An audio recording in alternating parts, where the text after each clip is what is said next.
Hi, welcome to the Ronline Report. This is a young guy that we talked to 6 months ago, right after this crazy year of his. Crazy. It was actually only about 2 months span of time. I was at the USA in Vegas, won the whole damn thing, light heavyweight and overall. It was light heavy, right? Yeah, light heavy. Okay. 197. Was it 1 week later, 7 days later, Tampa Pro, 212, jumps in that, boom, wins his first pro show. How old were you at the time, Derek? 24, and I'm still 24. Still 24. Okay, it's important. Yeah. Okay, so, and then jumps to the Olympia.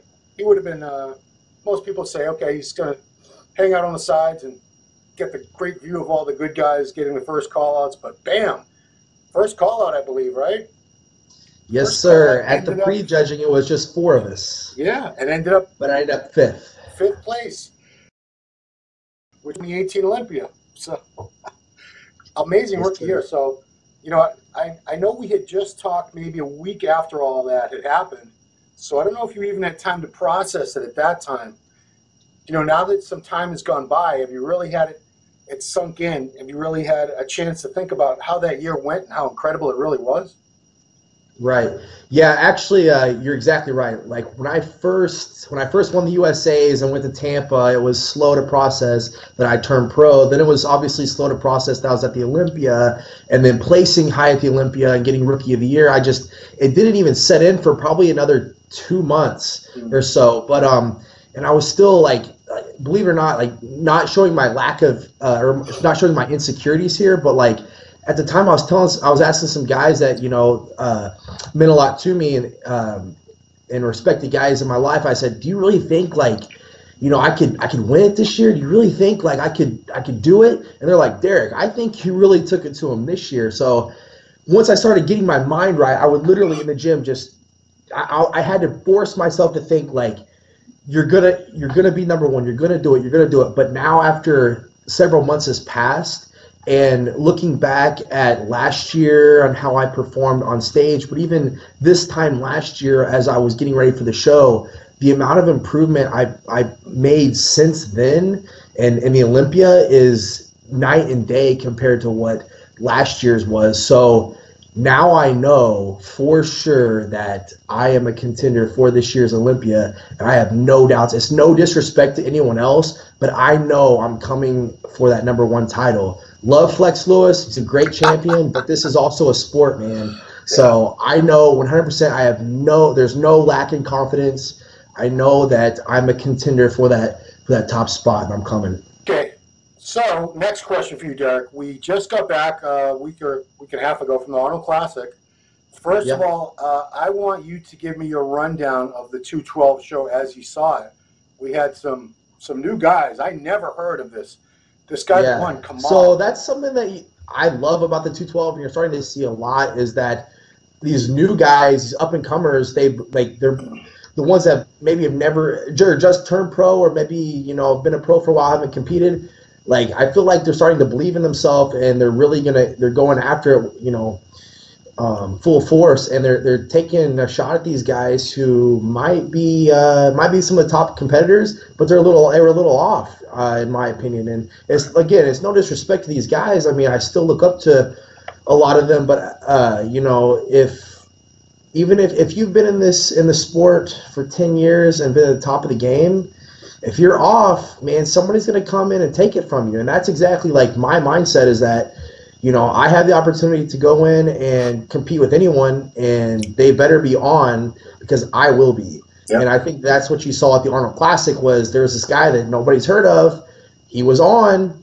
Some of the other guys weren't. And, I mean, you've seen Charles Dixon. He looked a lot better, too, this show. So he went from one of the lower placings at the Olympia to almost winning it. So, yeah, I mean, I wouldn't have been surprised. Had he won, I don't think too many people would have complained.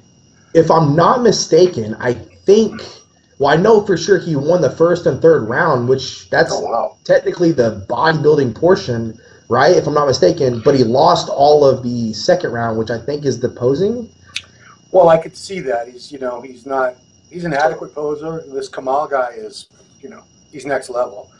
I get it. It's different at the Arnold Classic, but like come on, like he won hands down the other 2 rounds, and then the other guy beat him, you know, 5 points to 10 points or something like that. I just didn't feel like that one posing round should have been that much. Well, you're a judge. You're a judge. Tell me why you would have put Dixon ahead of Kamal El-Gardni. I'm not saying that. I'm just saying. I want to. You know, it is. Everyone's entitled to opinion, and me and you could sit on a judging panel, and we might not come up with the same decisions as this guy or that guy. Honestly, nobody looked the same in the show, and I don't know. I don't know if I would have picked Charles Dixon to win because I still think he could have been a little bit better. I don't think like his muscles were separated enough as compared to the Kamal guy or whatever. Like I really liked his physique, but also his structure wasn't, or like the way his muscles are put together isn't as aesthetic as like the Samir Trouty or whatever. Yeah. So honestly, I think that Samir, out of all of them, had the best like aesthetics. But if I'm not mistaken, he had some like back issues where he couldn't train or something. I'm not sure. I don't even want to get into it because I really don't know. Yeah. That's just through the grapevines. But anyway, I think Samir has great aesthetics, great genetics for the sport. But you know, there's still something missing with that guy, conditioning or something. It's conditioning. It's conditioning. Yeah. Whereas Charles Dixon, you know, he's big and full, but he's blocky, you know, and his muscles aren't really separated, whereas this Kamal guy is completely shredded, completely separated, but his aesthetics, his muscles just aren't put together like the Samir. So, honestly, I still say that Kamal probably should have won, but, again, I was at the expo. I wasn't actually at the show. Yeah. Oh, so did you watch would you watch the finals? I seen online the pictures. You had to be there. So we always say you had to be there.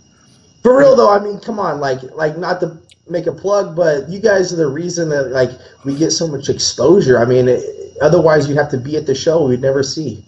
Yeah, but at the same time, when we say you got to be there, it is so different because you know, the Arnold people are very good to us. I was sitting right up front, like I could almost reach out and grab these people. Not that I would, but it's different to see them from where the judges are seeing them. Actually, I was in front of the judges. Whereas on the stream and on the pictures, it doesn't always translate. And another thing that was crazy is the lighting was so different in judging, completely different. It was flat. It was washed out. When you change stages like that, yeah, it's going to be different. Yeah, the expo stage, everybody looked off. Everybody, even Kamal didn't. His condition did not impress me.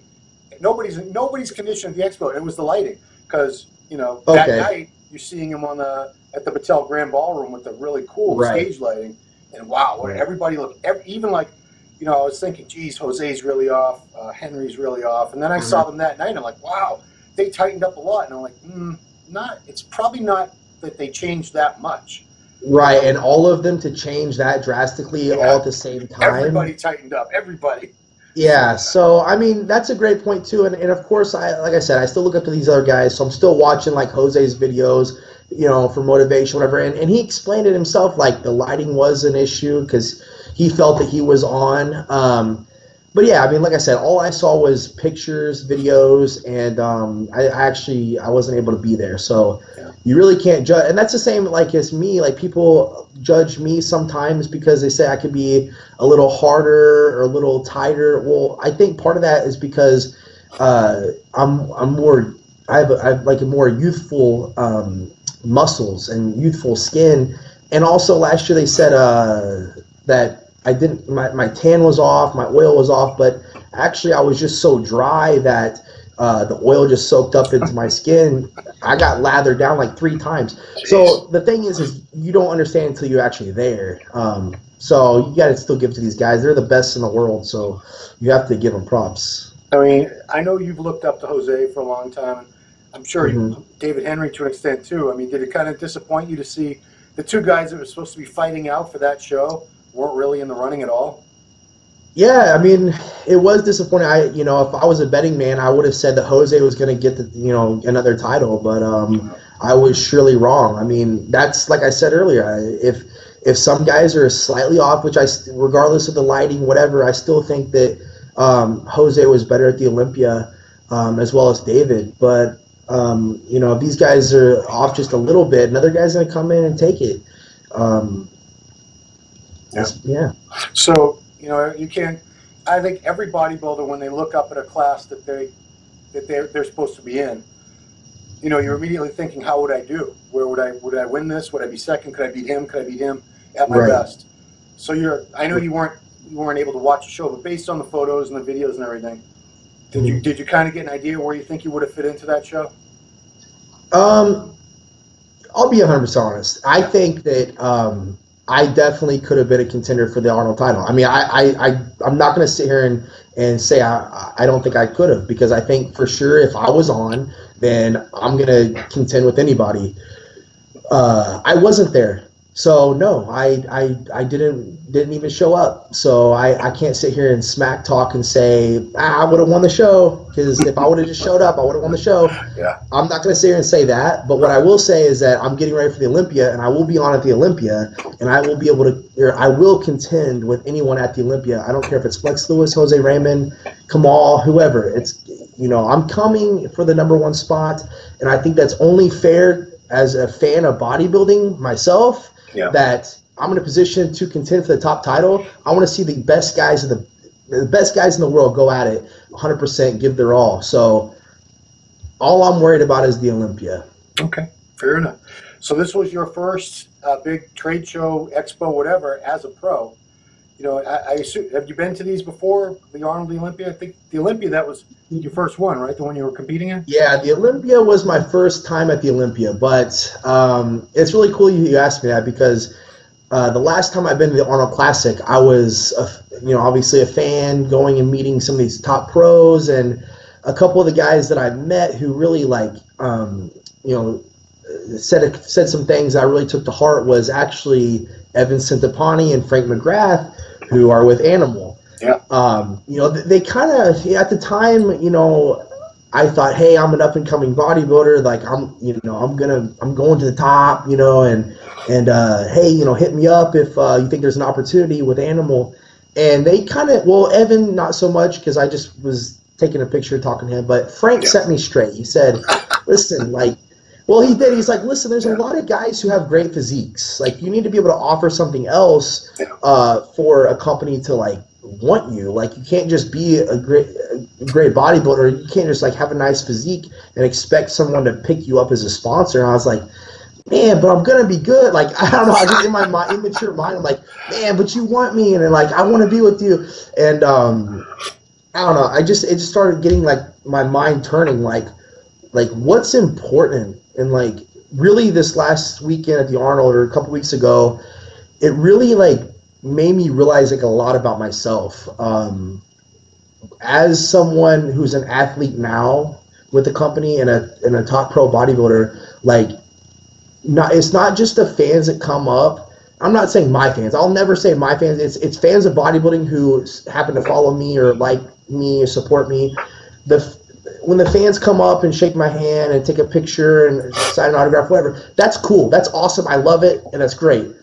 But what I mean by it made me realize a lot about myself. It's where do I want to take my career? How do I want to treat other people? What made me the happiest over the weekend? And that was just making people's day. The fact that I was actually able to make other people's day and make them happy gave me more joy than anything. I didn't even care about people recognizing me. It was a lot of times it was the kids, the young kids, teenage kids would come up and all excited and stuff, and being able to make their day really made me happy. So instead of being one of those bodybuilders that just sit behind the scenes and just shows up to the show and hey, thanks for the paycheck, hey, thanks for the, it's no, I want to be involved with people. I want to make people happy. I want to motivate people, and I want to have a strong positive impact on others, especially young people, my age or younger. So I'm going to use this as an excuse. I sent Nate some pictures. I stole them off your Facebook. Your Facebook is it? Yeah, I know. Is it IPB Pro Derek Lunsford, so people can go investigate themselves? No, it's just, my Facebook's just Derek Lunsford, but my Instagram is Mr. USA 2017. Right. So follow me. That's I found the skinniest pictures I could. I found wrestling, and I found a picture of you and your girl, and I don't know, you look like you're like maybe 17 or 18. How old, Yeah. I don't know how old you are in the picture, but you know, I think it's you talk about motivating, and I think these kids, if they take a look at that, it should really inspire them, because there are guys like Cutler who he was never a small guy. A lot of these guys, they were all, even before they touched a weight, they were big, husky people. You know, you were not. You were somebody that really built yourself from the ground up. I think it was these pictures, I think like 2011. That's how recent they are, which isn't that long ago. No, well, 2011 is when I graduated. And let's just say when I graduated high school, I wrestled 130. Yep. And when I went to college that next year, I wrestled 141, and my college coach said I should have been a 133-pounder because I was a small 141. And now that I'm weighing over 240, in just a few years, like some people are like, oh my God, that's got to be so unhealthy. But to me, it's like I just set a goal, and like I just wanted to like keep improving every day. And the goal was to improve. The goal wasn't necessarily like, okay, to be honest with you, I've always had high expectations for myself. Like when I set a goal for myself, or someone sets a goal, or I would call it a limitation on me, like, hey, you could gain 10 pounds this year of lean muscle tissue. I said, okay. And I went and gained 20. Like my goal is just improve every single day to the best of my ability, and do that day in, day out. So I'm kind of going off topic here, but that's okay. You know, a lot of guys are very motivating when they say like, oh, nobody's going to outwork me, like, you know, or they're lifting heavy weights and like they pride themselves on how much they lift, or this, you know, in bodybuilding. Look, I'm not going to sit here and say I'm the hardest worker. Okay. To me, that's just a given. Like if I want to be a champion, especially the best in the world at something, I expect to be the hardest worker. Okay. That's right. What I pride myself on, and what I tell people is, first of all, consistency in the right direction, doing the right thing, but discipline. So being consistently disciplined every single day to do whatever it takes. I don't care if I'm lifting tons of weight or very little weight. As long as I'm doing whatever I have to do day in, day out, hour by hour, week by week, year by year to improve. Okay, that's all I care about, is just being the most disciplined. So I think discipline and consistency is the most important thing in bodybuilding, not the little things like lifting more weight or saying I work harder than somebody else. Look, we all work hard, and it's just a given that I work the hardest. Yeah, I mean, it's such a cliche when I hear so many people say nobody's going to outwork me. I'm thinking, well, if nobody's going to outwork anybody else, everybody must be working. It's incredibly. I seriously laugh. Like, it's great. I tell people all the time, like, it's great. It's motivating. Like when you see someone lift heavy, or you see someone like pushing himself in the gym, and like someone says, I'm never going to be outworked. Like nobody can outwork me. And I'm like, cool, because like if it's not in my protocol to go do like 100 reps of, 1,000 pounds on the leg press, like if it's not my protocol to do that, then I'm not going to do it. Why? Because I'm disciplined not to listen to these people saying I work harder. I don't care. Go work harder. I'm going to do what I have to do every day consistently to be my best. And to me, it's like, I don't think the harder worker wins in bodybuilding. I mean, working hard's a given, but let's say two people were put together, two bodybuilders, same genetics, same start, everything. And, they both work equally as hard. They all both give 100%. Yep. Who wins? Genetically given? No, they're the same. They're the same genetics. They work just as hard as each other. Who's the one that wins? The one that's smarter and more disciplined. Yeah. And that's what I plan to be. Well, I'm going to use you to further my agenda here against the Instagram one-reppers, because, I think the hard work is something that really needs to be defined. I think some people have it twisted that I see all these guys posting the 1-rep deadlifts and the 1-rep squats and that's great if you can deadlift 600 pounds and you have a great back. But this is bodybuilding. I don't give a fuck if you can deadlift 200 pounds or 800 pounds. All I care about is, do you have a great back or do you not have a great back? Right. That's all that matters. And the thing is are you doing what's optimal to improve the most every day. I mean, if it's lifting one rep at 800 pounds deadlifts, then cool. I mean, if that's what's optimal for you to improve, then great. If that's what it takes, sure. But if it takes you going down and getting the right muscle contractions and things like that, we're just talking about training here. But like whatever you have to do to be your best, that's what I plan to do. And not have an ego and say I train harder than anybody else. Look, the best guys in the world, the guys at the Olympia, the guys at the Arnold, they're all training as hard as they can. Okay. Yeah. So who wins?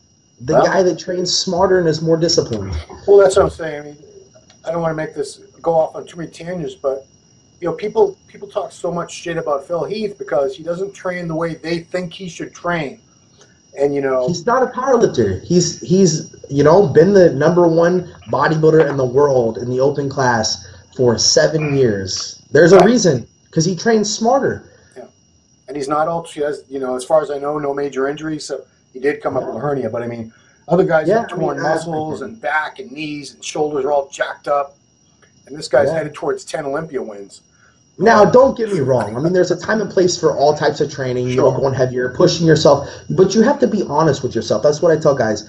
A lot of guys aren't honest with themselves. They get tired. It's heavy. They get scared. And they're just like, I'll just back off and just, okay, I'll go home. They half it. But you have to be honest with yourself. If you know you're pushing yourself hard and you're getting, the most out of every day, that's all that matters. Yeah. Well, I kind of compare it to, bodybuilding champion, like I said, all that matters is how you look on stage and do you win or lose. Versus, against your competition. It's like, but the guys, people, the fans, so I call them fans with quotation marks, because some of them, like I said, they think they should dictate how you or Phil Heath or Dennis Wolf, anybody should train. Whereas say they're compared to something like UFC, if there was some guy that was just undefeated, he kicked everyone's ass every fight, every time for years. Yeah. He was just dominant. Would it matter what he did in his training for those fights? All that matters is he's a winner. He's the champ. He's the best at what he does. So you know what I heard Dexter Jackson say one time? He's like, man, people want to give me a hard time for not squatting or not doing like free weights, but hey, I've been doing this for decades and I've been at the top of my game. Maybe you guys should listen to me. And I'm thinking, you're right. Maybe everyone should listen to you because you're healthy and you've been doing it forever. And so that's it's here. People want to think it's all bronze and all lifting. It's not. It's right here. All right, I'm going to get into some questions from the forum members before I get too far along and forget about them. Okay. First one comes from a guy in Connecticut named Evan Centopani. He says, when did Derek... I don't know that guy. Yeah, I know. I never heard him either. When did Derek first come to the realization that animal meal would be the key to his future successes? Oh, my God. See, Evan, I told you I'd get that one okay. first. I'm going to tell you this. Evan told me that if I even think about taking animal meal and putting it in my diet, that I'll never be a 212 again. So I told him I have to win the 212 first before I think about taking animal meal. That's hilarious. Okay, Michael. He swears by it though. He was the whole time over the Arnold weekend. He's just like, this stuff is so good. And before he went and train, I'm like, man, you got a good pump. He's like, yeah, I had that animal meal and I always feel so much more pumped. I'm like, oh my God. He didn't give you any samples or anything? Oh no, I have some. I just haven't had it. I have a guest pose this weekend, so I've been staying on my diet, and then I'm gonna try it this weekend. Quick question. I heard it's amazing though. What's your weight now? You're over 240 now, right? I got up to like 246, 247, and then that was a couple weeks ago. But once I went to the Arnold, I lost I got down to 242 before the Arnold, and then the weekend of the Arnold, I lost 6 pounds. Oh yeah, just by staying on my diet, my cardio, my training, all that, and so after the Arnold, I weighed 236, and that's where I've been even this morning when I weighed in, 236, 237. Something about those shows just sucks the weight out of everybody. Everybody. I mean, it's crazy. I love it though. Like it was perfect for me because I wasn't really I wasn't starving, because by the time I realized it was my next meal, I'd been talking to so many people that I was like, oh, 3 hours went by, time to eat again, and it didn't even bother me. And then it's fun. I really enjoyed the Arnold. It was awesome. Yeah. That's a good time. Okay, so Michael Edwards, do you think you could have won that? Well, we already talked about that, Michael, about whether you could have won that show. Okay. With the loss of Dallas and Compton out with injuries, does he feel the added pressure to carry the weight, oh God, am I actually going to say this, of being one of the only top-tier white bodybuilders besides Mike O'Hearn and Evan Centopani? All right, I'm just going to skip the next question. Michael, I asked your question. Well, you want to? Okay. I'll kind of like talk about a little bit of that. Yeah, that was kind of a silly question, but you know, I didn't know Dallas personally. I actually never talked to him. I definitely looked up to him for sure. A lot of the guys that are my age in the industry, I've noticed are, you know, going down to the classic physique, and I don't really think it's all has to do with Dallas. Again, I don't even really want to talk about it too much because it's very emotional for a lot of people. And but for me, it's like if I know that what I'm doing is right for me in my life, in my body, then I'm just going to keep doing it. I had a goal from day one, and to me, as long as I'm being smart about it, then, you know, I don't know. I'm not saying anybody else wasn't being smart. I just well, you know, I'm gonna throw this out there because I can't. I have to say things that are on my mind. And to me, some of these I've seen guys your age who look 10 or more years older already. They just don't have a healthy look. I can tell. Right. You can tell if you've been around long enough, looking at somebody, kind of what's going on the inside to an extent. And whatever, you know, you look fresh. You look like you're taking care of yourself. You don't look older than you actually might. You could pass for 22. So yeah, I know. Actually, I don't know. That's the one thing that really hurt me was at my show was muscle maturity, whatever. So, but I don't know. Like, let's just put it all out there. From an outsider looking in, if it was me and someone said he weighed 140 pounds when he first went to college to wrestle, now he weighs 240 pounds just a few years later, I go, that guy is so unhealthy. He's going to kill himself. Right. And to me, knowing like what just the consistency of training and eating and what I've done for bodybuilding, I know we are as healthy as we could possibly be at this point. To be the top 212 bodybuilder competitor at the Olympia and to be 24, like I feel very confident about the road ahead. I mean, many years down the road, being able to be a bodybuilder. In fact, I don't really want to go too far ahead, but you've asked me in the past, do I ever think I'm going to be an open guy? But right now, I'm only focused on winning the 212. I have to win the 212. I cannot go up to the open before I win 212. Let's say, God willing, that happens, then, why not? Why not? Let's, I think that'd be amazing. So that kind of goes back to what we're talking about, like pushing ourselves and stuff. Like, I've done it so quickly, but like you said, like I would say I'm definitely healthy. Yeah, for sure. I was talking to Bumstead 2 days ago, and he's always getting that question: when do you want you to open? Want you to open? Like, it's like every other. To some of these people, like every other division sucks, and you have to aspire to be in the open, or else you're a loser. Yeah. And he said, I think it's smart for some people to stay in class. I mean, you have to stay in your lane. Like, I don't know. I obviously talked to Regan Grimes over the weekend and also Cody Montgomery over the weekend. And, I mean, I got some more insight on their life and their story and their reasonings, and it all makes sense why they would want to go to the Classic Physique division. If they change their mind and decide to come back, then, that's awesome. I only wish the best for them. But guys out there have to realize, like, we're all people too. Like, we all started somewhere. We're all just normal people that aspire to be great at bodybuilding. And so these guys have lives, man. Cody Montgomery, has, if I'm not mistaken, he has school, but I know he just had a kid. Yeah. And, like, he's probably got a lot on his plate. So, you got to give it to him. He's still competing. He's still here. He's still one of the best. Regan, I mean, I told Regan, I'm like, man, this might be the best thing for you because not that you couldn't be a great bodybuilder, because he did amazing this year. In fact, he arguably could have won. I think it was a Toronto Pro. Yeah. I think he got like second or whatever. But anyway, he could be a great bodybuilder. But the thing is that's not how he made his career, really. I mean, it kind of was, but it's through his social media. I mean, that's his business right there. So as long as he looks good, as aesthetic and whatever, then that's all that really matters as far as like a career in this industry. For me, I've developed my career on being a great competitor, and I want to win titles, and I want to do the best I can as a competitor. So what I'm saying is not that Regan doesn't want that. Yeah. It just isn't necessary for him to do well, in his career, in business. Right. If that makes sense. No, I mean, you look at someone like Callum Von Moger, who's I don't think he's ever even done a national level show. I think he's he's not pro, if I'm not mistaken. No, he's not a pro, but I don't think he's even done anything beyond like the regional level. And he's enormous on social media. He's got crazy followers on Instagram and YouTube. Trust me.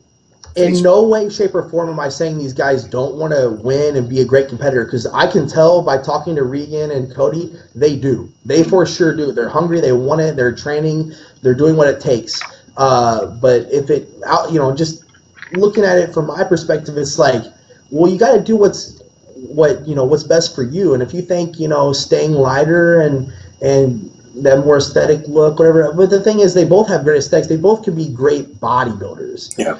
But to be honest with you, if you think about it, it's good for me. I mean, hey, think about it, man. If they were open and I end up eventually going into the open, that's good for me, ain't it? Sure. Whatever. Next question. I think you pretty much have addressed this, but say a little bit more if you like. Does he think he could be 212 Mr. Olympia? Absolutely. 100%. Nothing. There's nothing in my mind that says I can't. And again, that means no disrespect to anyone else. I am just.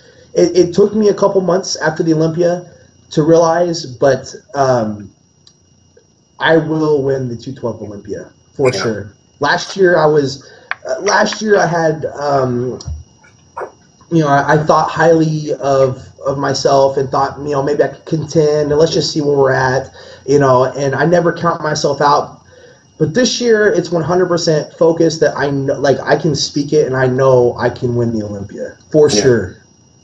It's funny that everyone has to say no disrespect, because, you're in this to win. All of you guys are in this to win. You're not competing to take second, third, fourth, fifth, 10th. You're competing. You're training. You're dieting. You're doing all. Because if I just was like, well, it's okay, I'm young and I got time and these guys have been doing it and they paved the way and blah blah blah, then it would not be doing justice to the fans of bodybuilding. They'd go, why do we even watch it then? Like what's it even matter? Well, this guy's gonna win again and he's gonna win again. He's gonna win again. And I hope to be there to where I'm at the top and I'm winning and winning and winning. But the thing is fans want to see competition.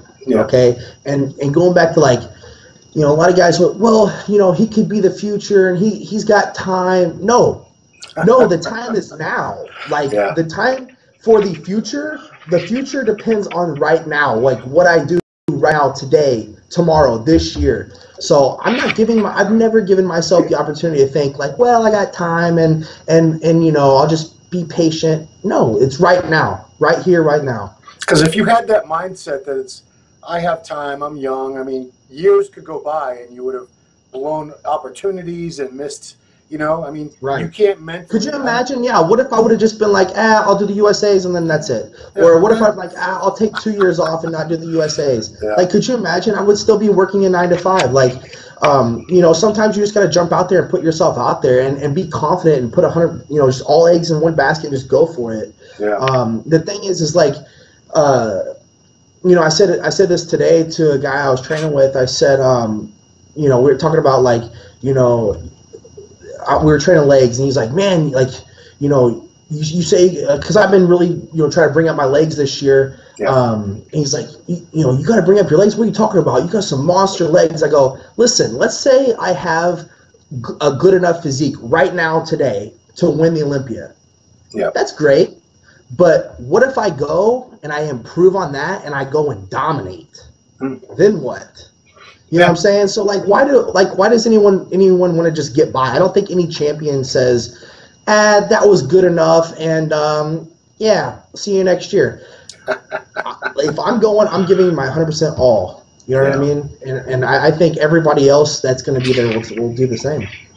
Well, I think that's why, I don't want to get too off topic, but I mean, that's why someone like you is dangerous, because you are hungry and you are improving. I mean, Right. 3 years ago, you were welterweight, right? Right. Yeah. Right. And that's what I was saying earlier is like when I set a goal for myself, or someone else sets a limitation is what I like to call it. Like the first year I competed as a welterweight, my coach, same coach as now, James, he's like, Brown. I think we should. Yeah, James Brown. He's like, I think we should just do this local show. I said, awesome. And then what about after that, like junior nationals? I don't know about junior nationals. And then finally, like as we get closer to the show, like the first one, he's like, yeah, maybe we could do junior nationals, see how we, get our feet wet, see how we do. And I'm like, okay, if we're going, I'm winning. He's like, well, like, let's just see how we do. Like, hopefully we'll place top 5. I go, listen, James, I'm telling you, I'm winning. And we were like 2 or 3 weeks out from my first show, which was like 4 or 5 weeks out from the junior nationals. Yeah. And I remember texting him, and he was like, I told him, like, I'm winning this shit or something like that. And he's like, yeah, we'll see, top 5 hopefully. And I went like irate. I remember who I was training with. I remember where I was at. And I went like nuts in my mind. I'm like, this guy, after all I've done, this whole prep, does not believe in me still. I'll show you. And then, of course, everything else played out the way it did. But that's the thing. And then he said, in my off season, if you can gain like 10 or 10 pounds in this off season, that's a really good off season. And I go, okay. I came back 25 pounds heavier the next year. So like that's what I'm saying. Like when a goal's set, I want to dominate it, and if I do, that's awesome. I did it. I achieved it. If I didn't, at least I knew I gave 100%. James is sounding very conservative in his estimation of you. He's extremely conservative, which is a great thing because that means there's a lot of, opportunity for the future. But then again, sometimes I have to just be like, listen, man, because remember last year he was like, we'll go down to Tampa and we'll see how we do, and then whatever. I said, hey, we're winning this weekend, and then we're going to the Olympia, and he just was like, okay. He's the type of person where I get real ahead of myself sometimes, and I try to stay like level-headed and grounded, but I love to like think about opportunities. Like if I don't see that, like if I didn't think from the day that I started bodybuilding that I couldn't be Mr. Olympia, I know it's crazy to think about. If I didn't think that I could be Mr. Olympia one day, I probably would have never been a bodybuilder. Wow. But he's the type of person that goes, okay, but let's stay grounded and let's just be patient and let's just do what we have to do today, tomorrow, this week, and this year to be the best we can be, and let's not jump the gun. So I think it's a good combo of me just really having like high expectations and goals of myself, and then him also like keeping me level-headed and grounded, which is very important. And I have a great, close friend group and family of people that keep me level. More bizarre questions from Michael Edwards, whose avatar is Patrick Bateman from the movie American Psycho, by the way. No, really. Perfect. What are his hobbies besides bodybuilding? Has he ever caught a northern pike? No, but that would be awesome. I used to fish all the time as I was growing up. I grew up out in the country, and actually that's probably what got me into bodybuilding was because there was nothing to do in my town. Like I grew up in a small town where there literally, it was like the woods and a lake and a river. Like there was just nothing to do but be like a country boy, believe it or not. So we had a small little gym in our town, and I would go there and train because I knew I wanted to be somebody and be successful, and that was really the only thing that I could do growing up was to train for like my sports and stuff. But anyway, yeah, I love to hunt and fish. I do that all the time. Definitely hunt, ride the 4-wheeler, again, be a country boy, whatever. But actually, now that I'm getting older, I just like spending time with friends and family. Like that's the best thing to me, and that's the most joy I get out of competing also, because all my friends and family come to my events usually. And so spending time with my friends and family is just so important, because when I'm prepping for shows, like it's usually just eat, sleep, train, eat, sleep, train, eat, sleep, train, and I'm like a monk bodybuilder, you know what I mean? So I do nothing but eat, sleep, train.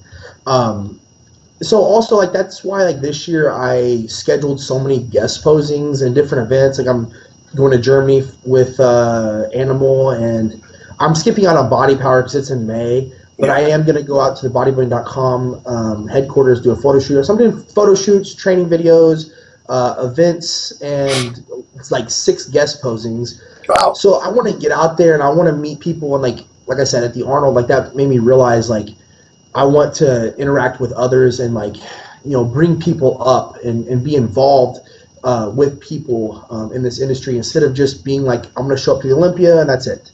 I want to actually get out there and be active. That's my hobby. The company you're with, it seems like they do the most Animal in terms of sending athletes around to different gyms and parts of the country, parts of the world, and you know, letting fans work out with them, and you know, some people might not like that. They're like, this is annoying, but I love it. Like that was one of the biggest reasons why I went with Animal, was because I wanted to be a part of this kind of stuff. And I don't know if it's just because I'm young and I'm still fresh and new to bodybuilding, but I love meeting people and I love hanging out and just like, I don't know, like for me, I could never have my own gym, like home gym, because I love to be around people at the gym. Like, I don't know, I'm just the type of person, I'm just a people person, and I enjoy hanging out and just having a good time. Well, you got to realize some people are antisocial and they do not enjoy the company of other human beings. Yeah. So I'm also kind of weird too, because I'm not a big fan of social media. Like I do it because I feel like I have to. Like I like posting things sometimes, but sometimes I'll like go like 5-6 days without posting a picture on Instagram. Like crap, like I forgot. You know, like I don't know. I'm just a little different. I may not be a 24-year-old. I don't know. An old soul, is that what they say? Let's see. I'm skipping. Betty Ona, your competitive future. You are going to move to the Open eventually, probably. You've already answered that. You know, after you win the 212 Olympia, that's when you'll consider it. Do you feel pressure when people compare you to Jay Cutler? I think I've heard that too. No. Have you heard that? No, that's awesome. But at the same time, I still haven't actually got to like truly sit down and talk to that guy. So I would. That is one goal. It's kind of a fan goal of mine. Is I still would like to talk to Jay Cutler and hear what he has to say, some advice or things like that or whatever, or just catch up. But I see it as a compliment. Like some people might say, I seen somebody say something about me and Jay Cutler, and someone like defended me real quickly on Facebook or something. And I get it. Like, let me have my own like legacy or my own career or whatever. Right. But at the same time, I mean, he's one of the greatest bodybuilders to walk the planet. Like, who wouldn't want to be like, yeah, he's kind of like Jay Cutler? I'd be like, me? Yeah. Like, are you talking about me? Oh, sweet. All right, cool. Like, you know what I mean? Like, maybe one day somebody can say that about me. You know, like, hey, he kind of reminds me of Derek Lunsford. Whoa, really? Like, I think it's both. Yeah, I mean, I'm not going to kiss Jay's ass too much, but I've known him a long, long time, and really? The similarities, you know, physique, you can compare a lot of physiques to other physiques. That's really not the key. Is that, you know, Jay was somebody who really always made every fan feel special. I've never seen him turn his back on anybody or anybody that wants to take a picture or chat. Right. He welcomes them in and makes them feel like they've known him forever. And that's the fans. When they walk away with this big smile on their face, they're just stoked. Right. They're so happy that they met him.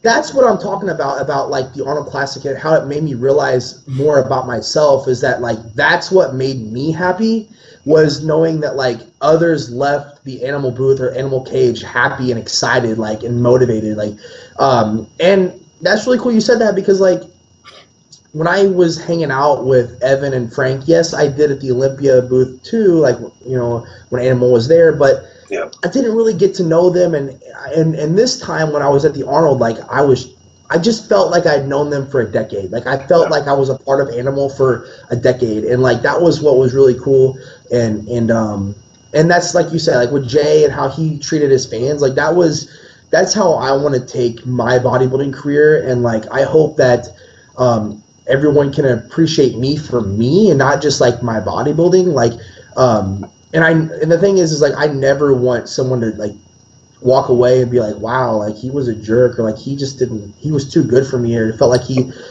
his time wasn't valuable to me, or what, I don't want people to like have a negative feeling when they talk to me, or like they walk off, whatever. I want them to always be happy and like and appreciate me as much as I appreciate them, No, you're on such a good path. I mean, keep doing what you're doing, Derek, please. You know what, and that's what I was saying earlier. It's so important that I have these great people in my life, my friends and family, and my mentors. Like, they're the ones that really keep my head on straight. And Evan and Frank from Animal, like, they keep my head on straight too. Like, I like to, when I see good people, like, I just like seem to attach myself to them and really like hone in on like. And I'm actually watching and learning and listening to like what these people have to say, and like just about life and how they treat others. Like it's just so important to me. I don't think a lot of people really think about it. They just kind of like, oh, what's up, But I'm over here like learning, listening, and like thinking about like how I want to make myself better, by watching these guys. Yeah, I mean those are Evan. I don't know Frank very well. I know Evan very well, and he's just.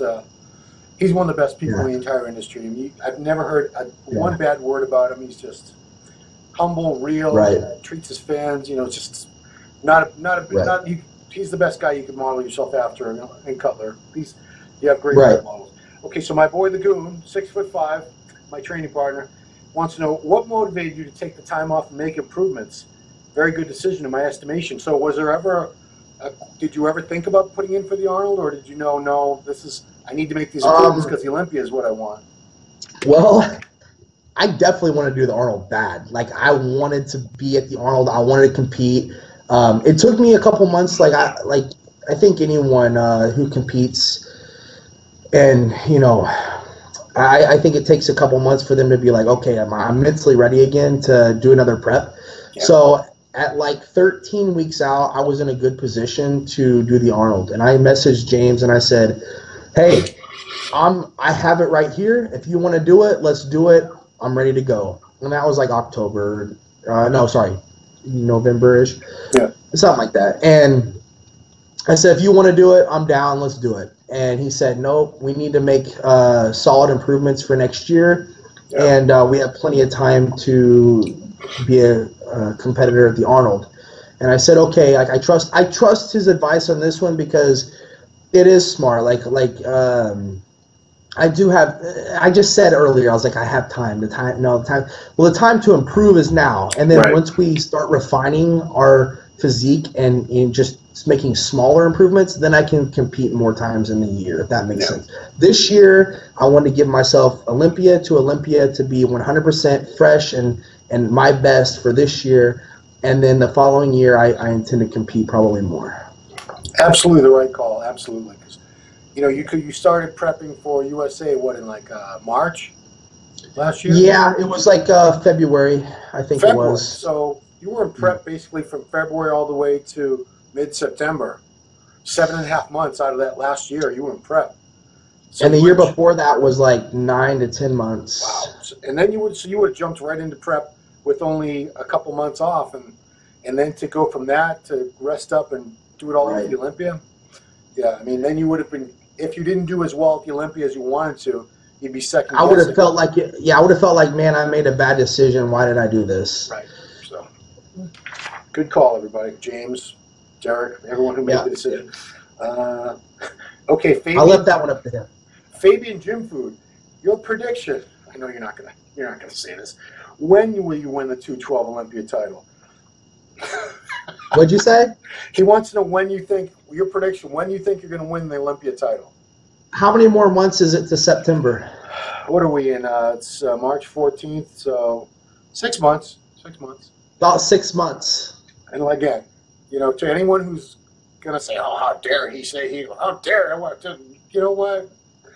Everyone's there to win. Yeah, look, I already know, I already know that I'm going to get probably some backlash for saying that. But the thing is, man, is I believe Flex Lewis knows how much I respect him. I believe Jose Raymond knows how much I respect him. And all the other competitors, I believe that they know that they have my respect. You know what I mean? But at the same time, I don't think I would have their respect if I didn't say that and if I didn't come at 100%. Right. So the respect goes both ways, and it's because I'm coming at 100%. Right on. All right. You posted some comparison shots. Got a lot of heat from. You posted some comparison pics from the 2017 Olympia, where he obviously looked best in the lineup. He got a lot of heat. He got a lot of heat for that from other 212 pros. Is this even a real thing, or is this? No, it is. Okay. No, it is. I just want to make sure. Who is this guy? I like him. His name is Fabian Jim Food. I don't know what his real name is. But, I like this guy. He said I look best in the picture. Okay, so you got a lot of heat from that, from other 212 pros. What's his opinion on that? What does he think? Who does he have the overall best physique? So just tell me about that, because I missed that whole exchange. Or what was it, on Facebook or something? Or if you go back to right after like the Olympia, I think it was like October or something like that. Yeah. I posted a front double bicep shot from the Olympia of me, Ahmad Ashkenani, and Flex Lewis. It's a picture that I stole off Flex magazine or whatever, like online, and I just like reposted it or whatever, and I said, "Who wins this shot?" I picked that shot out as I usually pick out like 10 shots for Nate to like weave into that. So Nate, put it up right now. That's the one he's talking about. It's him, Ashkenani, and Flex Lewis. Go ahead. Yeah, no, and I mean, don't get me wrong. I think that's one of my best shots.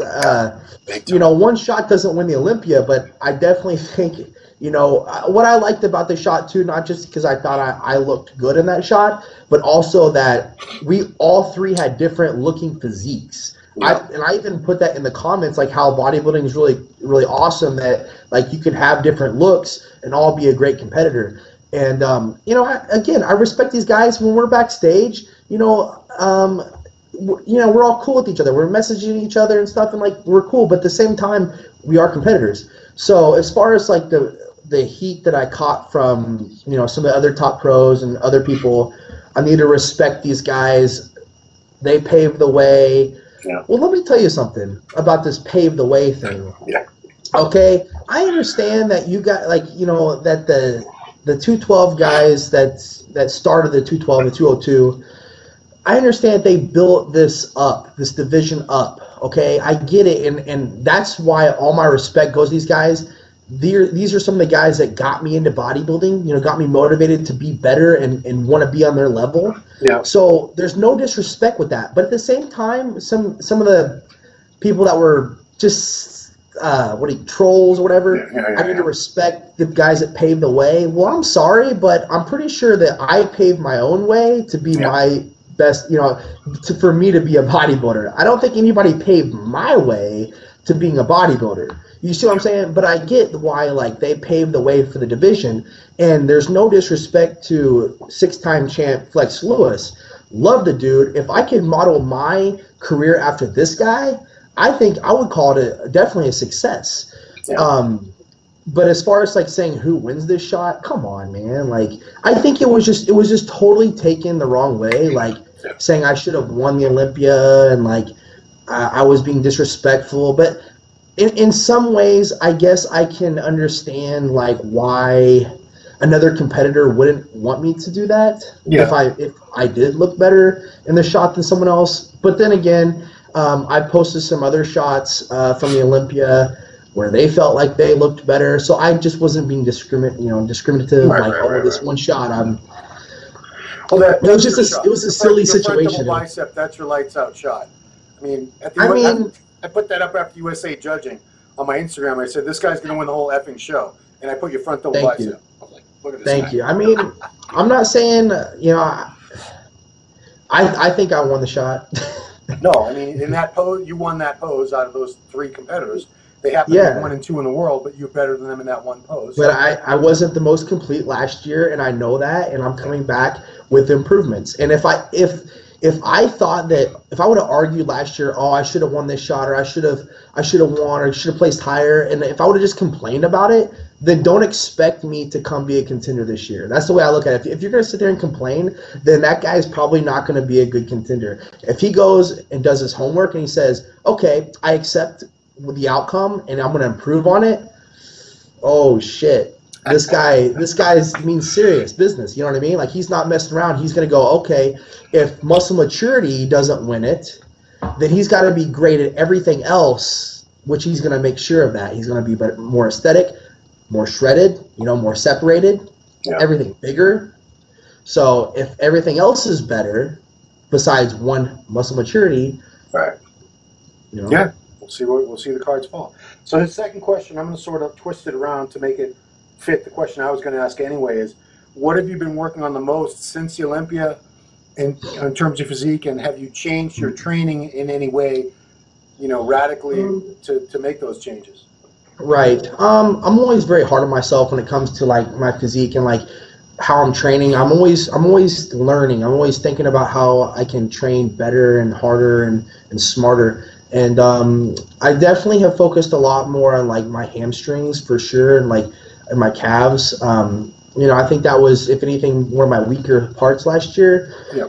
So my leg development, and I've noticed that my chest and my triceps have gotten a lot bigger this year.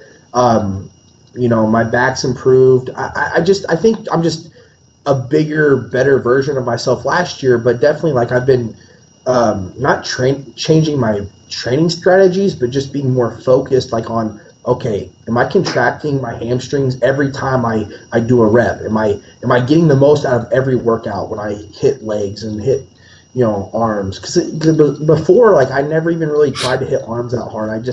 I've always had bigger arms, but now I'm actually like, okay, my triceps could be a little bit bigger, so we're gonna make my triceps bigger, pushing a little harder, being a little bit more focused.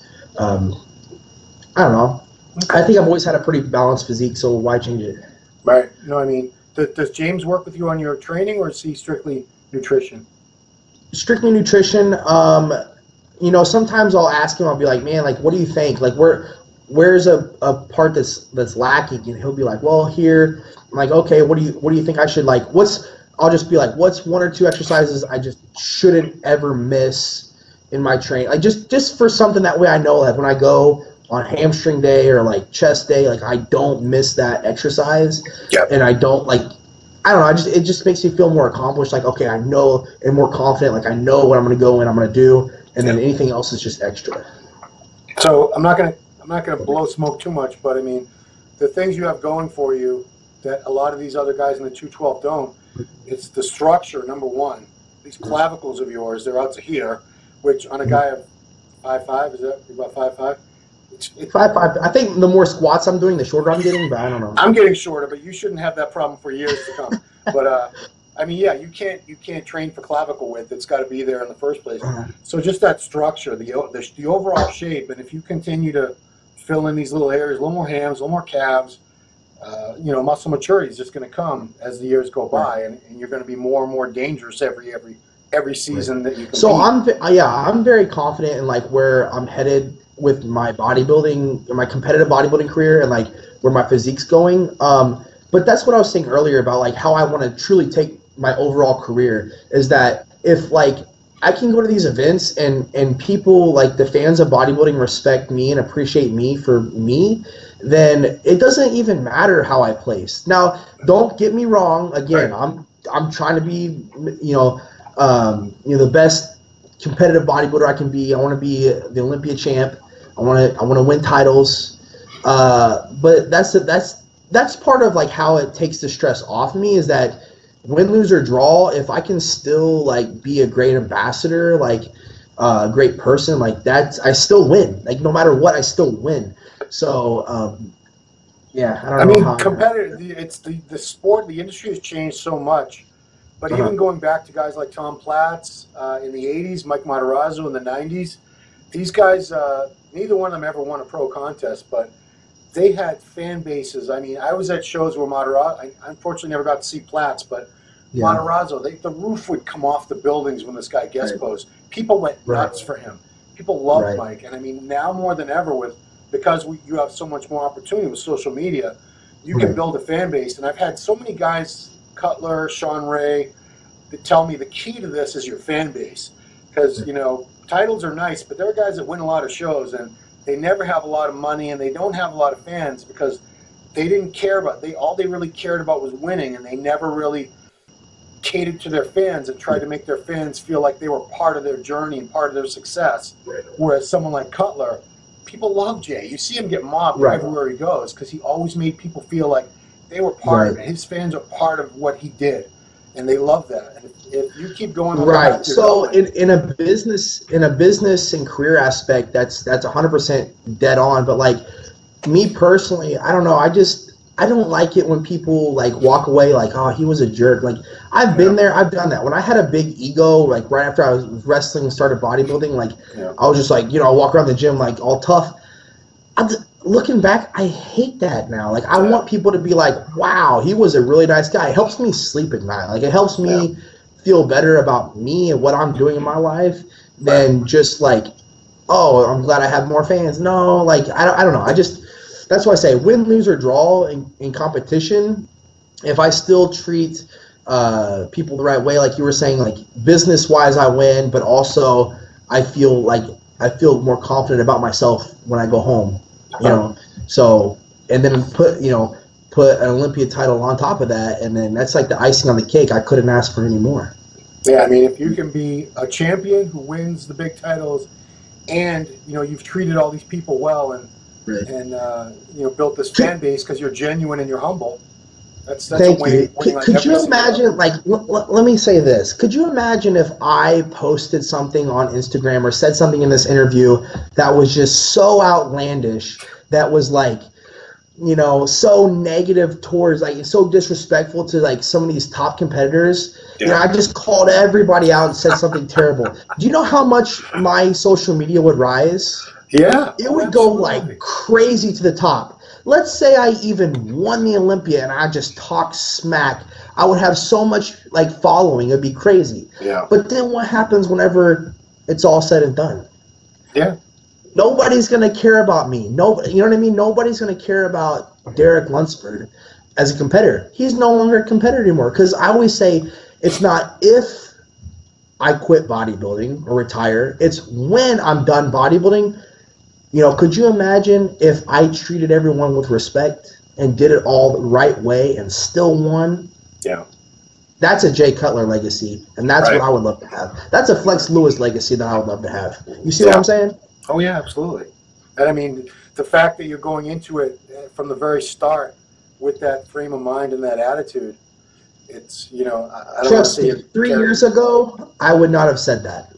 Trust me, I would have been different. It would have been like, I'm the champ and I'm gonna win and I'm, nobody's gonna touch me. I would say I work harder than everybody.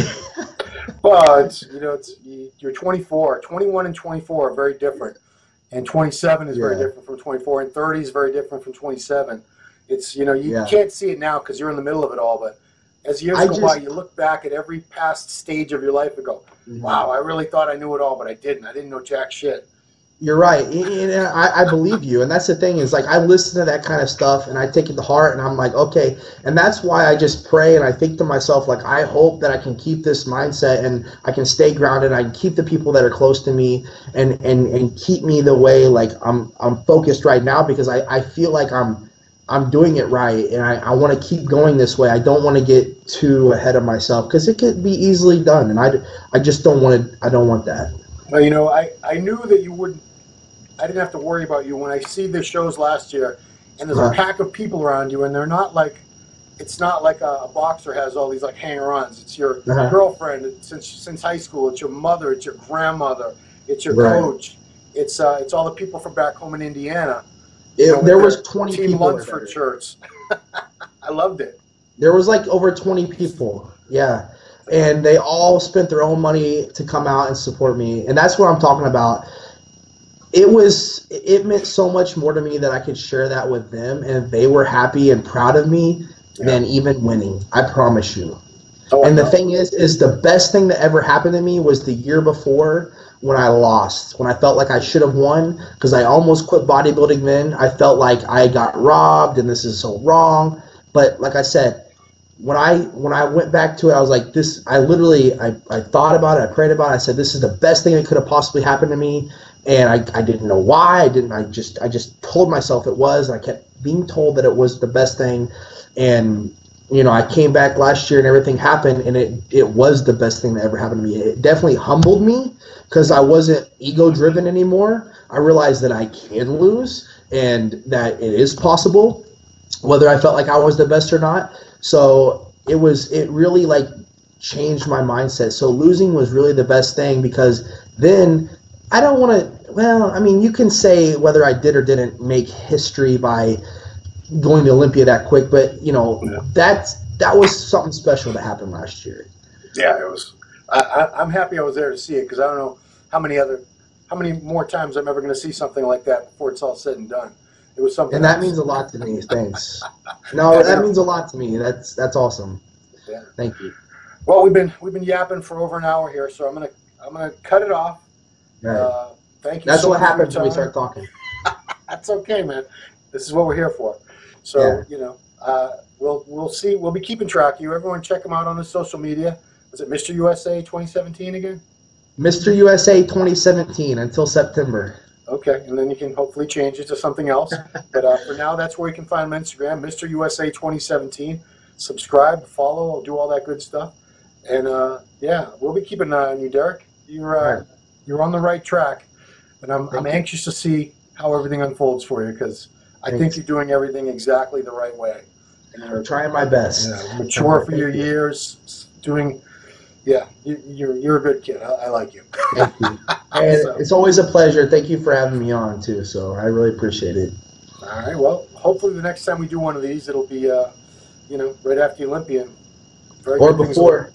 Yeah, nowhere but up. All right. So that's going to do it for this edition of the Ronline Report. Speaking to 212 Sensation. That's right. Derek Lunsford. Thank you for watching.